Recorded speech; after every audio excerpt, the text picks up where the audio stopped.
Rachel, congratulations. Yeah, tell us a little bit about your emotion, because immediately after the fight, it was before there was any real sort of celebration. There was a lot of tears, and you said it was tears of joy, yes. But there was a lot about the fight before the fight. Mm-hmm. But tell us about the emotion that you felt immediately after.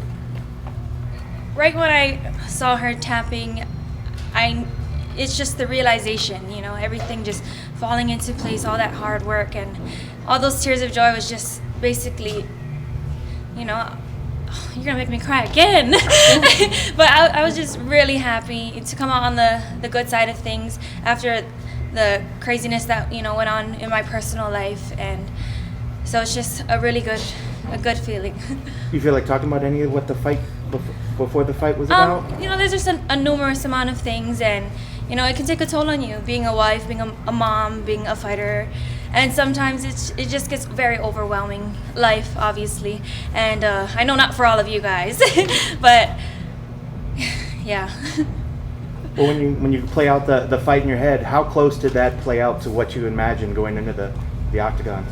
The game plan was to get her to the ground and get a submission. So, whatever submission I could get, whatever finish I could get, I will take it.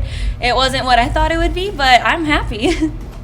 After being in the house so long with watching somebody like Renee train, what did you take away? Is that kind of like the idea that you had in your mind to get the submission was something that you picked up on in her training there?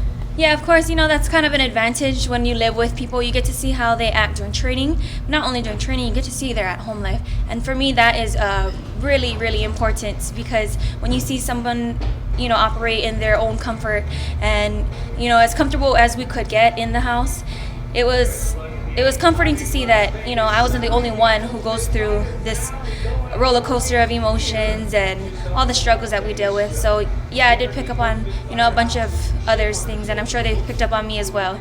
With her being over on the scale, how much did that concern you when you saw that she came in real heavy?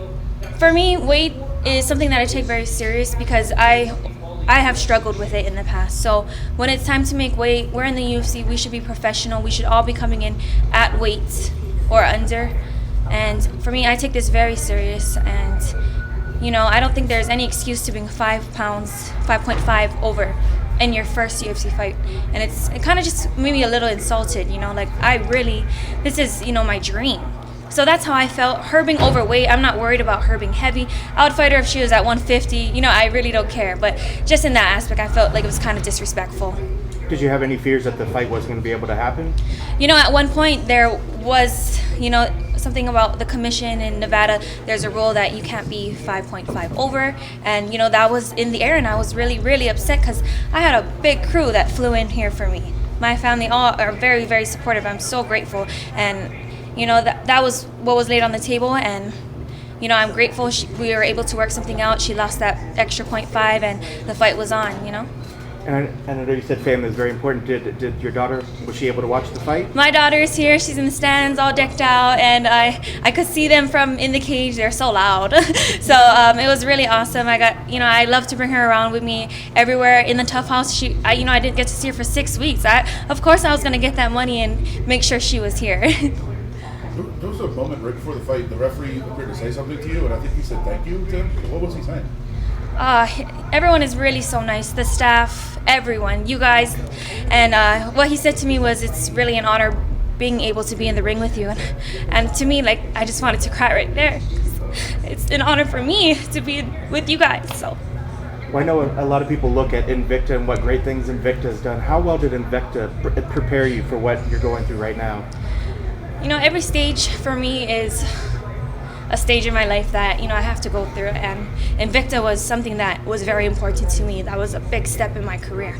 And they have lots of amazing talent. And to be able to be one of those to be able to go through that process of Invicta and experiencing those core losses, those wins, it really built me who I am today as a fighter. And a person, yeah. Not so serious question.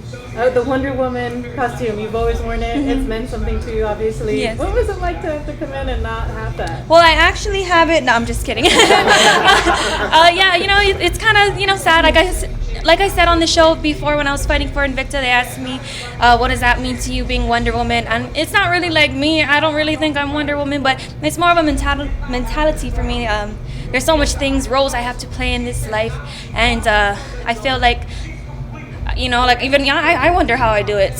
And it's like Wonder Woman, she's empowering, strong, whatever, blah, blah, blah. And that's how I like to feel. So whether I'm wearing the costume or not, I still feel like a very empowered woman, Wonder Woman, if you must. So, yeah.